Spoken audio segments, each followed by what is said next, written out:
Doctor, आमच्या बाळाला 1 वर्षापासून वारंवार सर्दी खोकला ताप येतोय. डॉक्टर, आत्ताच तर येऊन गेलो ना, परत सर्दी खोकला ताप आला बघा. आधीच्या डॉक्टरांचा काही गुणच येत नव्हता, म्हणून आम्ही तुमच्याकडे आलो.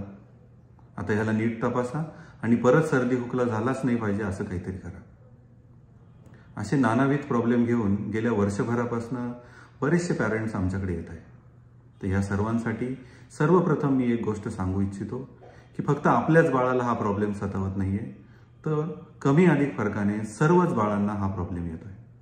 इव्हन आमच्या डॉक्टरांच्या मुलांना देखील हा प्रॉब्लेम येतोय. तर याची कारणं मेनली आपण समजून घेतली पाहिजे. 5 वर्षाखालील प्रत्येक बाळाला दरवर्षी 4 ते 5 व्हायरल इन्फेक्शन होतातच आणि त्याने त्यांची इम्युनिटी वाढते. परंतु कोविडमुळे आणि कोविडच्या लॉकडाऊनमुळे 2020, 2021 आणि 2022चा सुरुवातीचे 6 महिन्याचा काळ ह्याच्यामध्ये मुलांना व्हायरल इन्फेक्शन झालीच नाही, कारण मुलं घरातच होती. 2022च्या जूनपासून जेव्हा शाळा सुरू झाल्या तेव्हापासून अचानक गर्दीत मिसळल्यामुळे क्रॉस इन्फेक्शनचा भडीमार झाला आणि मुलांना फ्रिक्वेंटली व्हायरल इन्फेक्शन्स होऊ लागले. ह्याचा एक अँगल असाही आहे की 2 वर्षापासून जो व्हायरल इन्फेक्शनचा बॅकलॉग होता तो आता मुलं पूर्ण करत आहेत. दुसरी महत्त्वाची गोष्ट म्हणजे इन्फ्लुएन्झा आणि न्यूमोनिया यांचे व्हॅक्सिनेशन वेळेत न झाल्यामुळे मुलांना वारंवार सर्दी खोकला होत आहे. या व्यतिरिक्त ॲलर्जिक रायनायटिस म्हणजे ॲलर्जीमुळे होणाऱ्या सर्दीचा खूप मोठा चंक आपल्या पॉप्युलेशनमध्ये आहे. सर्वात शेवटी इम्युनिटी म्हणजे प्रतिकारशक्ती, याच्या कमतरतेमुळे देखील मुलांना वारंवार सर्दी खोकली होत आहे.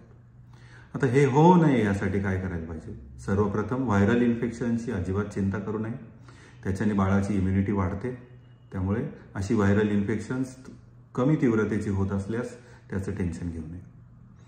दुसरं, बाळाच्या लसीकरणाकडे योग्य ते लक्ष दिलं पाहिजे. म्हणजे इन्फ्लुएन्झाची लस दरवर्षी पावसाळा सुरू व्हायच्या आधी घेतलीच पाहिजे, किंवा गेल्या 2-2.5 वर्षामध्ये न्यूमोनियाची लस जर आपल्याकडनं चुकली असेल तर ती देखील वेळेत देऊन घेतली पाहिजे.